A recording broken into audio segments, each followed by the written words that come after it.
ನಮಸ್ತೆ ಮಕ್ಕಳೇ, ನನ್ನ ಚಾನಲ್ಗೆ ಸ್ವಾಗತ. ಇವತ್ತಿನ ವಿಡಿಯೋದಲ್ಲಿ ಪಠ್ಯಪೂರಕ ಅಧ್ಯಯನ 4ರ ವಚನಗಳು ಅಕ್ಕ ಮಹಾದೇವಿ. ಇದರ ಪ್ರಶ್ನೋತ್ತರಗಳು ನೋಡೋಣ ಬನ್ನಿ.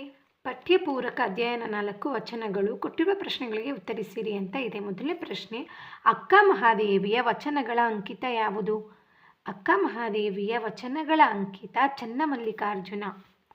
ಎರಡನೇ ಪ್ರಶ್ನೆ, ಅಕ್ಕ ಮಹಾದೇವಿಯು ಯಾವುದನ್ನು ಹಾನಿ ಎಂದಿದ್ದಾಳೆ? ಉತ್ತರ, ತಾನು ಹಿಂದೆ ಮಾಡಿದ ದೋಷಗಳನ್ನು ತಂದು ದೇವ ಚನ್ನಮಲ್ಲಿಕಾರ್ಜುನನ ಮುಂದಿಳುಹಲು ಹಾನಿ ಎಂದು ಅಕ್ಕ ಮಹಾದೇವಿ ಹೇಳಿದ್ದಾಳೆ.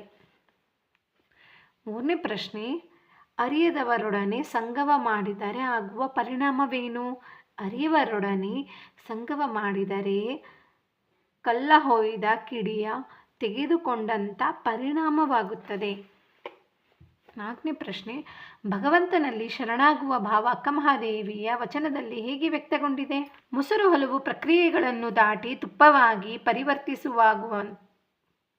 ಪರಿವರ್ತಿಸುವಾಗುವಂತೆ ಶರಣಸಂಗವೆಂಬ ಪ್ರಕ್ರಿಯೆಯಿಂದ ಮನುಷ್ಯ ತನ್ನೆಲ್ಲ ನ್ಯೂನತೆಗಳನ್ನು, ಬದುಕಿನ ಅಸಂಖ್ಯಾತಗಳನ್ನು, ಭವಬಂಧನಗಳನ್ನು ಕಳೆದುಕೊಂಡು ಸಜ್ಜನನಾಗಿ, ಸದ್ಭಕ್ತನಾಗಿ ಪರಿವರ್ತಿಸಿಕೊಂಡು ಮುಕ್ತನಾಗುತ್ತಾನೆ ಎಂಬುದಾಗಿ ಭಗವಂತನಲ್ಲಿ ಶರಣಾಗುವ ಭಾವ ಅಕ್ಕ ಮಹಾದೇವಿಯ ವಚನದಲ್ಲಿ ವ್ಯಕ್ತಗೊಂಡಿದೆ.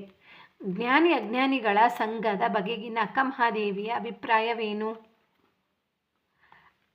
ಅರಿತವರೊಡನೆ ಅಂದರೆ ಜ್ಞಾನ ಸ್ನೇಹವ ಮಾಡಿದರೆ ಮೊಸರನ್ನು ಹೊಸದು, ಕಡೆದು ಬೆಣ್ಣೆಯನ್ನು ತೆಗೆದುಕೊಂಡಂತೆಯೇ, ಹಾಗೆಯೇ ಅರಿಯದವರ ಅಜ್ಞಾನಿಗಳರೊಡನೆ ಸ್ನೇಹವನ್ನು ಮಾಡಿದರೆ ಅದು ಕಲ್ಲನ್ನು ಹೊಡೆದು ಕಿಡಿಯ ಅಂದರೆ ಬೆಂಕಿ ತೆಗೆದುಕೊಂಡಂತೆ ಎಂಬುದು ಅಕ್ಕ ಮಹಾದೇವಿಯ ಅಭಿಪ್ರಾಯ. ಇಲ್ಲಿಗೆ ವಚನಗಳು ಪಠ್ಯಪೂರಕ ಅಭ್ಯಾಸದ ಪ್ರಶ್ನೋತ್ತರಗಳು ಮುಗಿದಿದೆ. ನಿಮಗೆ ನನ್ನ ವಿಡಿಯೋ ಇಷ್ಟ ಆಯಿತು ಅನ್ಕೋತೀನಿ. ಇಷ್ಟ ಆದರೆ ಪ್ಲೀಸ್ ಲೈಕ್ ಮಾಡಿ, ಫ್ರೆಂಡ್ಸ್ ಎಲ್ಲರಿಗೂ ಶೇರ್ ಮಾಡಿ. ಚಾನಲ್ ಸಬ್ಸ್ಕ್ರೈಬ್ ಮಾಡ್ಕೊಂಡಿಲ್ಲ ಅಂದರೆ ಸಬ್ಸ್ಕ್ರೈಬ್ ಮಾಡ್ಕೊಂಡು ನೋಡಿ. ಖಂಡಿತವಾಗಿ ಮುಂದಿನ ವಿಡಿಯೋದಲ್ಲಿ ಸಿಗೋಣ. ಅಲ್ಲಿವರೆಗೂ ಧನ್ಯವಾದಗಳು.